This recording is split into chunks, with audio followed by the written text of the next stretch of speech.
જય સ્વામિનારાયણ। હવે સરસ મજાનો ઝરમર ઝરમર વરસાદ આવી રહ્યો છે, એટલે અષાઢ મહિનાનો દુહો ગાવો પડે ને। હમણાં થોડાક સમય પહેલાં ગયો હતો, પણ વરસાદને માન આપવું પડે ને। મેઘરાજા ધીમે ધીમે આવ્યા છે, હજી બહુ ખાસ આવ્યા નથી। હવે આવી જાય એવું લાગે છે, એટલે કપાસિયા બધા ઉગી જાય। નકર તો બીક હતી કે બીજી વખત ચોપેલા ફેલ જાય, પણ હવે વાંધો નહીં આવે, થોડો થોડો આવે છે, એટલે સરસ મજાનો દુહો ગાઈ નાખું।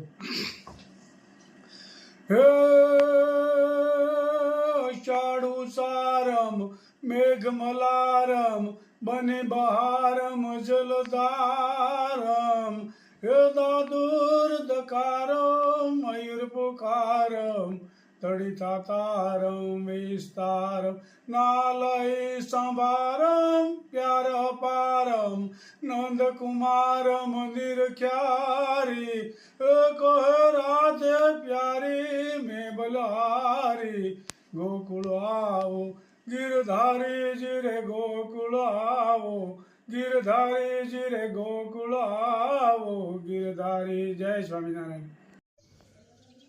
દરરોજ આવી જાય પારેવા નાસ્તો કરવા।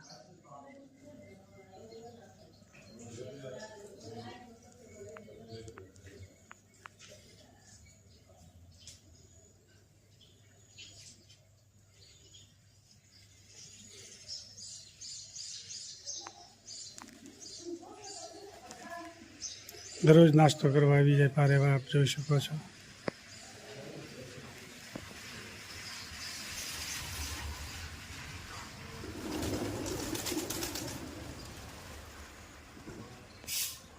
જય સ્વામી। તારીખ 1/7/2024 એકદમ ધીમી ગતિએ વરસાદ ચાલુ છે। ઝેરા પછી ઝેરું આવે છે, એટલો બધો ખાસ વરસાદ નથી। આખો દિવસમાં 3-4 ઝેરા આવી જાય, આવો વરસાદ આવે છે। જય સ્વામિનારાયણ। જય શ્રી કૃષ્ણ, જય સ્વામિનારાયણ। ઘઉંના લોટની ફરસી પૂરી બનાવવી છે, તો એના માટે ઘઉંનો લોટ ચાળીને લીધો છે, તેલ લીધું, ઘી, તેલ અને ઘીનું 2 મોણ આપવાનું, તો પૂરી એકદમ સરસ ક્રિસ્પી અને ખસ્તા બનશે। મીઠું, જીરાને અધકચરું વાટી લીધું અને મરી પાવડર લીધો છે, લોટ બાંધવા માટે પાણી, મોણ નાખવાનું છે અને ઘીનું મોણ પણ આપવાનું, તો પૂરી એકદમ સરસ મસ્ત બનશે। મીઠું સ્વાદ પ્રમાણે મીઠું લીધું અને આ જીરાનું અધકચરો વાટી લીધું છે અને મરી લીધા છે, એડ કરીને મસ્ત લોટ બાંધવાનો છે। આવી રીતે મુઠ્ઠી વળીને એવું મોણ આપવાનું, એટલે ગમે ત્યારે પૂરી બનાવીએ તો આ મુઠ્ઠી વડે એવું મોણ આપીએ, એમાં ઘી હોય એટલે પૂરી એકદમ સરસ બનશે, મેંદાની પણ જરૂર ના પડે।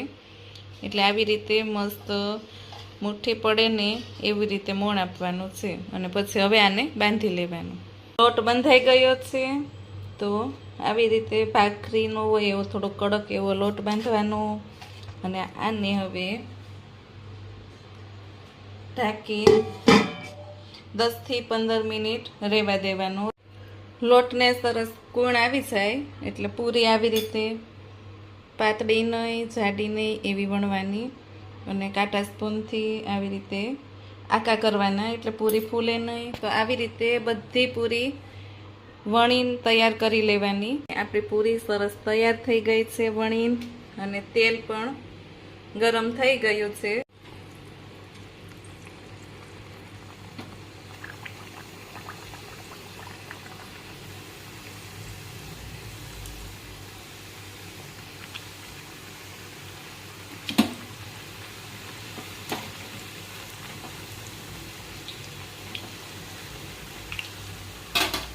ગેસને થોડોક મીડિયમ એવો રાખવાનો, અને પૂરીને સરસ તળી લેવાની છે, ક્રિસ્પી થાય ત્યાં સુધી, અને થોડીક રતાશ પડતી ગોલ્ડન બ્રાઉન જેવી થવા દેવાની, એટલે મસ્ત એવો ટેસ્ટ આવે।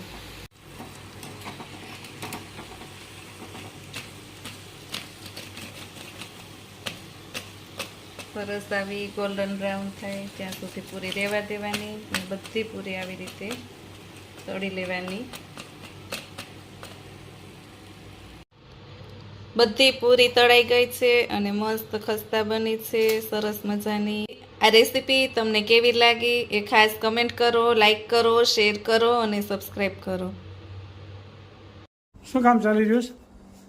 તો વાસેટીની ભાજી કરવાની તદ્દન નવો ધડાકો વાસેટી. વાસેટી ખૂબ ને સરસ. રોટી બે કે ખૂબ સરસ નંબર 1 ભાજી થતી હોય તો વાસુટી. વાસેટી વાસેટી વાસેટીની નંબર 1 ભાજી થાય. વાસેટી જેવી ભાજી અત્યાર સુધીમાં કોઈ થઈ નથી ને થવાની નથી. મેથીન બેથીન બધું નાનું પડે એની પાસે. 15-20 દિવસ જ મળે, વધારે મહિનો મળે પછી બરોબર છે. ફક્ત 20 થી 25 દિવસ ચોમાસામાં મળે, બાકી પછી ક્યારેય મળે નહીં. કદાચ 1 કિલોના 1 લાખ રૂપિયા ગયો ને તો આ મળે નહીં. ન મળે. અરે 100 ગ્રામના 100 રૂપિયા. ઓલા ખંટોલા ઈ 1 મહિનો જ આવે ને, હા, ઈ 2-3 મહિના એ આવે. 2-3 મહિના ચોમાસામાં જ આવે. ચોમાસા પૂરતા 3 મહિના સુધી હોય કંટ્રોલ. હા, પછી ન મળે. એના આવા ફૂલડા હોય, આવા ફૂલડા આવે. એનો પાન આ બધો કચરો વીણવો પડે. આમ બરોબર. આવા ફૂલડાની ભાજી કરે આ બધા ખૂબ મહેનત વાળું કામ છે, પણ સ્વાદમાં આની જેવું ક્યાંય આવે નહીં. નંબર 1 માં સ્વાદ હોય આ ભાજીનો. પહેલો નંબર હોય તો આ વાસેટી ને વાસેટી ને રાડા રૂડી બે વાનું રાડા રોડી. અને તેલ મૂક્યું છે, વઘારવાની છે. ખૂબ સરસ મજાની ભાજી બની રહી છે, મસાલાથી ભરપૂર. આમાં ટમેટો નાખી શકાય, સેવ પણ થોડીક ઓછી હોય તો સેવ પણ નાખી શકાય, અને વધારે હોય તો એમને સારી લાગે. સાજી હોય તો. બરોબર છે. વાસેટી વાસેટી જોઈ શકો છો. આ મસાલો, ટમેટા. હવે મસાલા વઘારવાનું શરૂ થઈ જશે ને. હા, હવે વાસેટીની ભાજી વઘારવાની છે ભાઈ. બરોબર. અને બાજરાના રોટલા આજ તો બતાવવાના છે. કેટલા સરસ. ટાઈમથી બતાવ્યા હા, નથી ને? બાજરાના રોટલા તાપ બહુ પડતો હતો એટલે નહોતા ભાવતા. હવે ઠંડુ વાતાવરણ થયું, વરસાદ થોડોક થયો એટલે આજથી બાજરાનો રોટલો જ બનાવવાનો છે. અને વાસેટીની ભાજી એટલે નંબર 1 ચેનલ કહેવાય. આ નંબર 1 ભાજી. નંબર 1 ભાજી અને રોટલા. રાઈ, જીરું,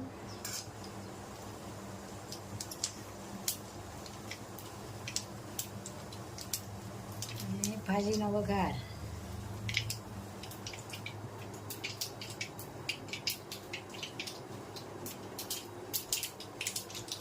તેલ આવી ગયું છે, તો દાટી ગળી રહી છે.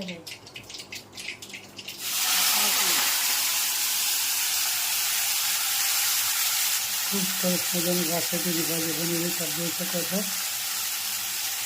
ભાજી એવી વસ્તુ છે, થોડી ભાજી હોય ને પણ થોડું મીઠું નાખવાનું, તો ખારી થઈ જાય. મીઠું જરીક વધારે એટલે ખારી થઈ જાય.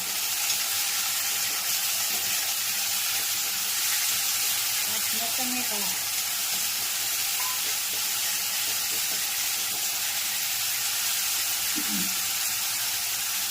હળદર, ચટણી, ધાણા જીરું,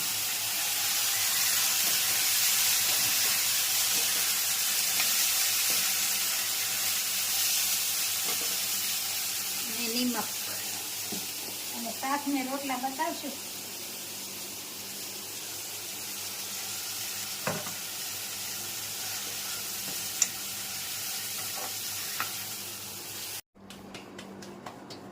એક સડી ગયો છે ને એક ટીપાય છે.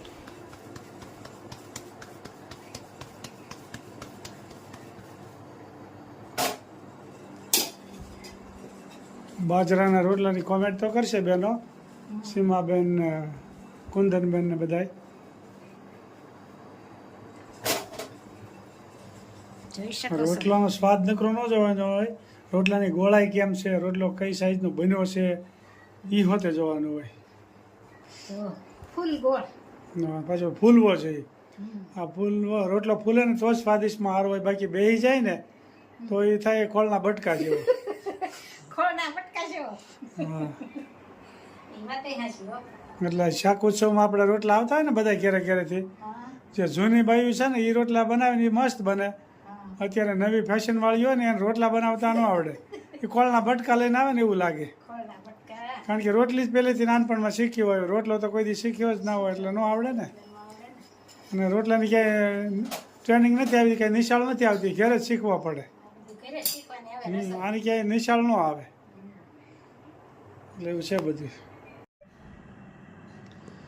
શરણે આવ્યો શ્યામ તમારે, શ્યામ તમારે, બીક પછી કે નિયમા રે ના મરટું સાંજ સવારે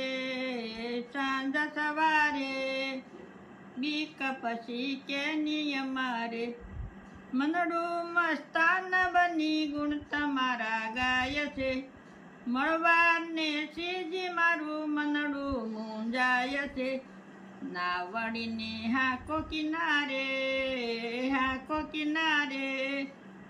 બીક પછી કે નિયમા રે હૃદયમાં એક તારા નામનો રણકાર છે રોમે રોમે સીજી તારો જણકાર છે તમ જેવા સ્વામી અમારે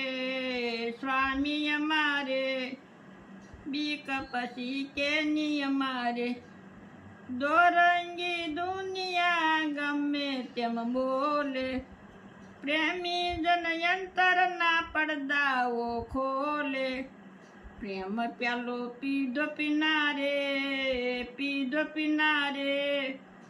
બીક પછી કે નિયમા રે ભક્તોને અતિ પ્યારા છે જાનન મુક્તા મંડળને બાલા છે જાનન ના મરટું સાંજ સવારે બીક પછી કે નિયમા રે જય સ્વામિનારાયણ. જય સ્વામિનારાયણ. સરસ મજાનું કીર્તન અમારા બાઈએ ગાયું, બીક પછી કોની અમારે.